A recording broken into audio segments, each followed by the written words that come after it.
جب انسان پورا ٹوٹ جاتا ہے اور جب کوئی چاروں جانب اس کا مددگار نہیں ہوتا تو رب تو ہوتا ہے نا، اللہ تو اس کا مددگار ہوتا ہے نا، وہ تو پھر اپنے اس بندے کی مدد کرتا ہے نا، پھر وہ تو توانائی دیتا ہے نا، وہ تنہا نہیں چھوڑتا، وہ تو آنسوؤں والوں کے آنسوؤں پہ بڑا کرم فرماتا ہے، وہ تو قسم پرسی میں آ جاتا ہے، اس کی رحمت بڑھ کے استقبال کر لیتی۔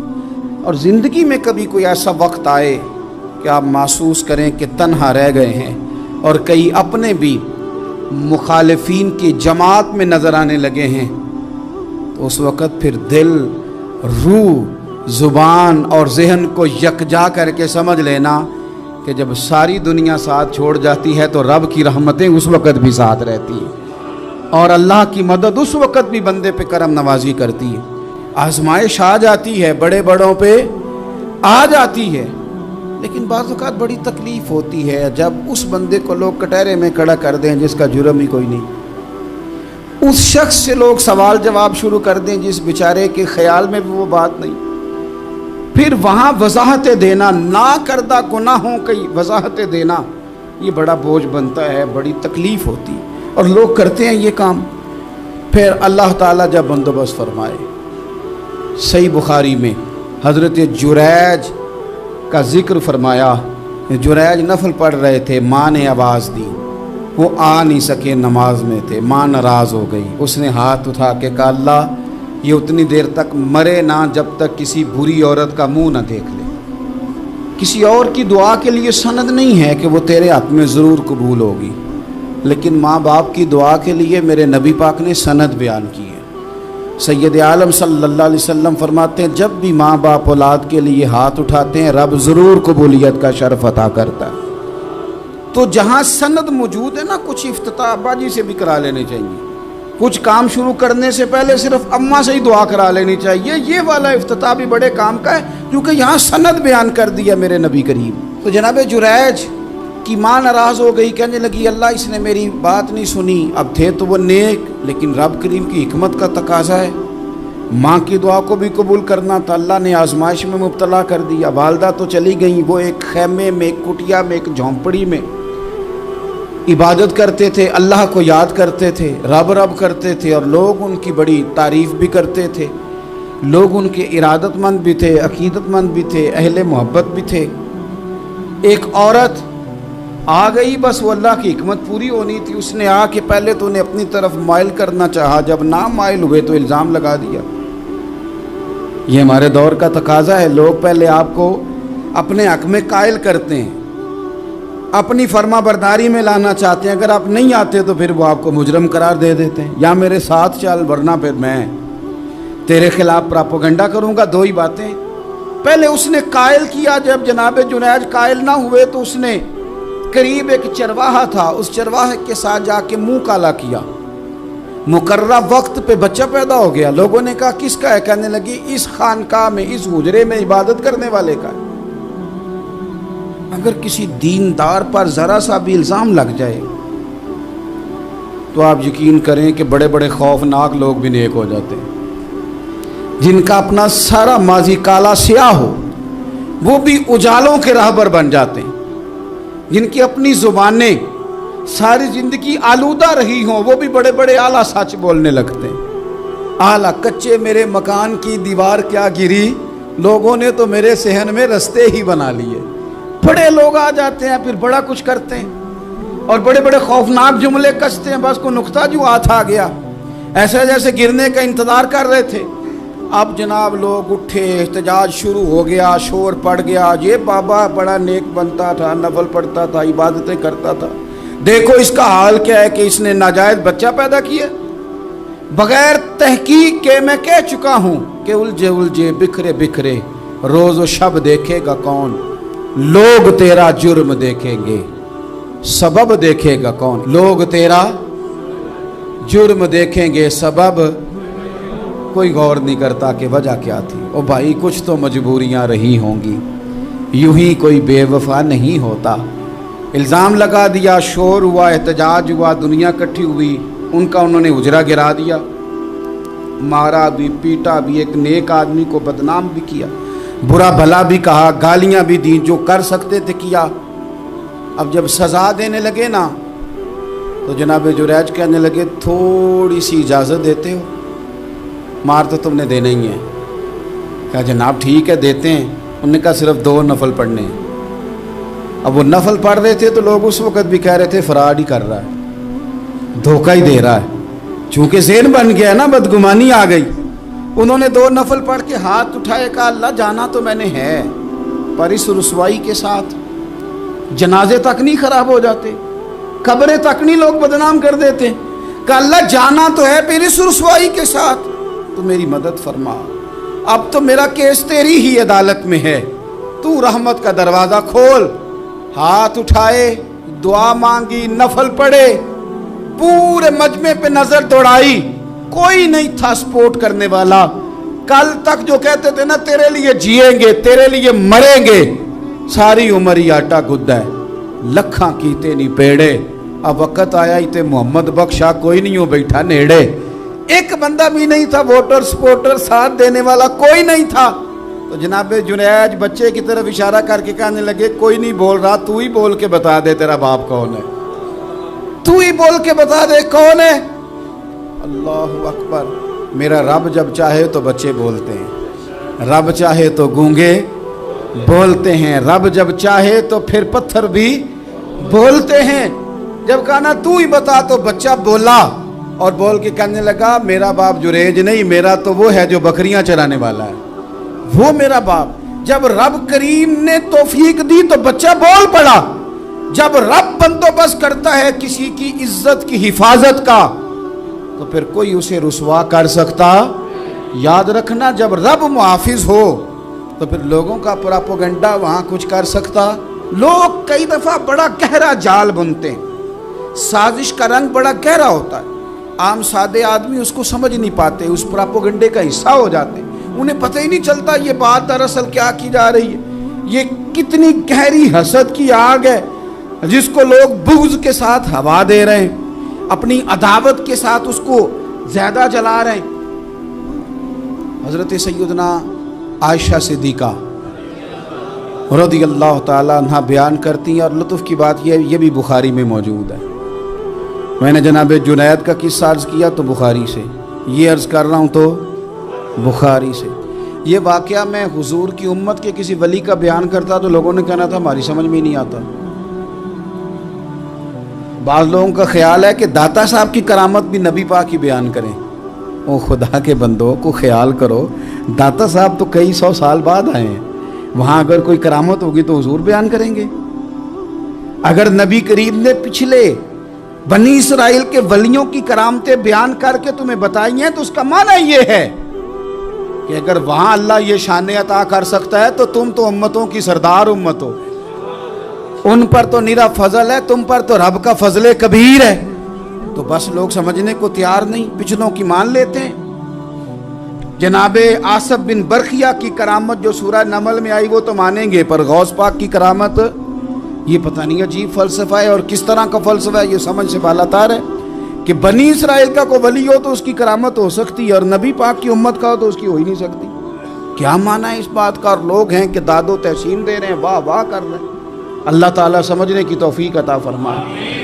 حضرت عائشہ صدیقہ رضی اللہ تعالیٰ عنہ فرماتی ہیں ایک عورت تھی اور اسے نبی پاک صلی اللہ تعالیٰ علیہ وسلم نے وہ کلمہ پڑھ کے مسلمان ہوئی، مدینہ طیبہ آ گئی تو حضور نے مسجد نبوی شریف میں اس کے لیے مکان، ایک سادہ سا کمرہ ساتھ مسجد کے بنوا دیا، وہیں رہنے لگی۔ اکثر وہ سیدہ طیبہ کے پاس آتی تو حضرت عائشہ صدیقہ رضی اللہ تعالیٰ عنہ فرماتی ہیں وہ بڑی باتیں سناتی اور آخر میں کہتی وہ ہار والا دن بھی بڑا عجیب دن تھا، اور میرے رب کی قدرتوں کا دن تھا، وہ بھی بڑا عجیب دن تھا۔ سیدہ عائشہ صدیقہ رضی اللہ تعالیٰ عنہ ایک دن فرمانے لگی کہ تو ہار والے دن کا بڑا ذکر کرتی ہے، وہ کیا دن تھا؟ تو خاتون کہنے لگی اماں جی وہ دن تھا جب میرے رب پر بھروسہ اور مضبوط ہو گیا، جس دن میرا اپنے رب پر توکل اور بڑھا، میرے ایمان میں یقین میں اور پختگی آئی۔ کہنے لگی میں ایک گھر کی کنیز تھی، نوکرانی تھی، اس گھر میں ایک بچی تھی جس کے پاس سونے چاندی ہیرے جواہرات کا ہار تھا۔ اس زمانے میں نا چمڑے کے اوپر لوگ ہیرے جواہرات لگاتے تھے،